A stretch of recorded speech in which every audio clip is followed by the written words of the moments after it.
When it comes to the Apple Watches, up until recently it's been difficult to replace the back glass simply because you had to go through the entire watch to get to it. The screws that held it down along with the adhesive you could only access from the inside. However, ever since the Apple Watch Ultra, the screws are on the back. This still doesn't make it extremely easy, and there are some things that you're going to run into. As you can see, I've got an Apple Watch Ultra 2. It's got a cracked back. My name is Derek, and today I'm going to show you what those difficult things are, how to get around them, and how to make this repair super simple. Let's get started. The Apple Watch Ultra 2, in my opinion, is one of the nicest watches out there. This one obviously has seen better days, as the back glass has definitely shattered and is needing to be replaced. The only screw bit we'll need for this is a P5. We'll go ahead and remove the 4 screws, and we are going to be using a thin pry tool to pop off the back. Depending on the user, sometimes the adhesive has been loosened.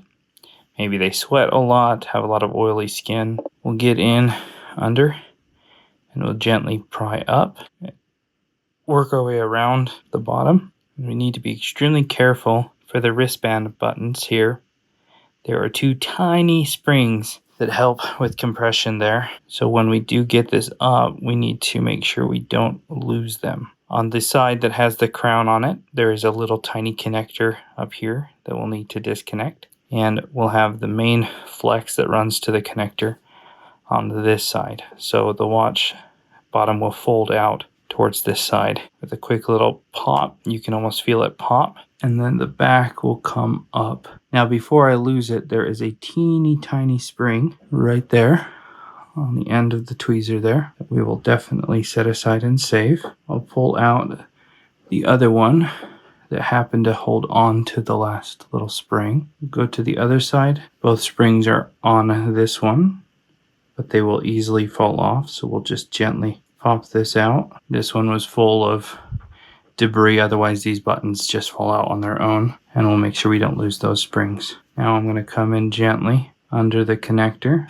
and we'll pop that off. Now we can see a little bit of residue has entered in through that crack. In fact, we've got some, it looks like mud or dirt right there, but I don't think it's gone further into the watch. But you can see here this little flex cable and then the main flex. So those are the 2 connectors we have to make sure connect in the end. This one is pretty busted, and although I'm a fan of the cream, I definitely prefer the look of the darker one, especially when it comes to pairing it up with this frame. It looks really good. To make it easy for the connector that's quite difficult to connect, I'm going to take some isopropyl alcohol. We're going to go around the border, and I've got an extremely thin and flexible tool, and I'm going to come in at the edge here, and we're going to work our way under the edge of the gray here. Give it a little bit of a pry, and we'll work our way and we'll get under it. For reference, this is what it looks like on the back side. It's got some double-sided adhesive that holds it down, a few contact points, but otherwise it's just adhered with some basically double-sided adhesive for that one connector and these contact points. So all we need to do is pop this off. The alcohol helps loosen the adhesive. You can even warm it up on a heat plate, but I've found that all I need is this tool because it just slides right in. We'll slowly make our way around. Just avoid entering this center area. Add a little drop when you need it and keep working around the edge. And then eventually you'll make it back to the other side and you'll be able to pop it away. Now you can probably get away with just reusing the adhesive if you didn't destroy it too much.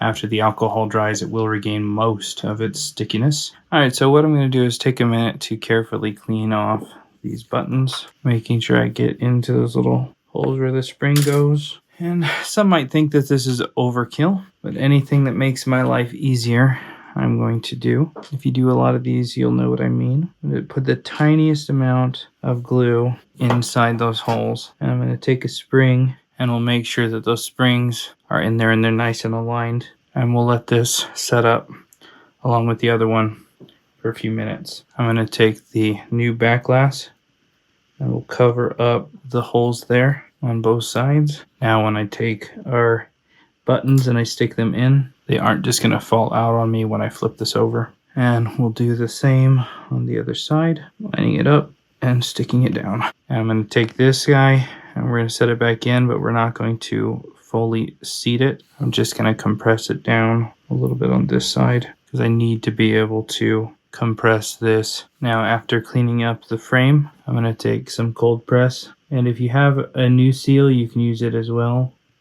or you can just use some cold press. It'll create a really nice seal. Go all the way around. The nice solid bead, it never breaks up. And we do have limited time to make this next step work, so without messing with the springs at all, we're going to go ahead and connect up the connector off to the side here. Fold this up and around, line up the button, compress it down in. I'm going to put in 2 of the screws, not all the way, just 1 turn to hold things in place as I reach down in there and connect that little connector. Now I can reach down in there and push it down and make sure it connects, and then push down the other side, and we'll put back the screws and then tighten the other side down. Once those are all nice and tight, then pull off the Captain tape, and now I've successfully replaced the back. We've got the springs all nice and aligned, so those work. Got a new seal around the perimeter. Both of the connectors are connected. I'm going to take a bottle of acetone and clean up any of the adhesive squeeze out I just saw. And while I'm at it, I might as well clean the rest of the watch exterior. Definitely a buildup of something here on the side. And I'm actually having to kind of scrape at it to get it off. It looks like kind of like a concrete. Just got to do it without scratching the coating. So I'm doing just a light pass over it. We'll even clean with a Q-tip the band channels, and that way this watch will look brand new. What do you think of the new color? I like it. Also want to check that it does still charge, so let's put it on a charger, and it's coming on. I like the new color. We're charging. Looks good. And that's how to replace the back of the Apple Watch Ultra 2. Let me know in the comments below what you think of the color change, and if there's anything that you would have done different. If this is a service that you need, you can visit my website, link in the description, because this is my way of doing it. It makes it so much easier for me. Let me hear what makes it easier for you. Thanks a ton for watching. We'll see you in the next video.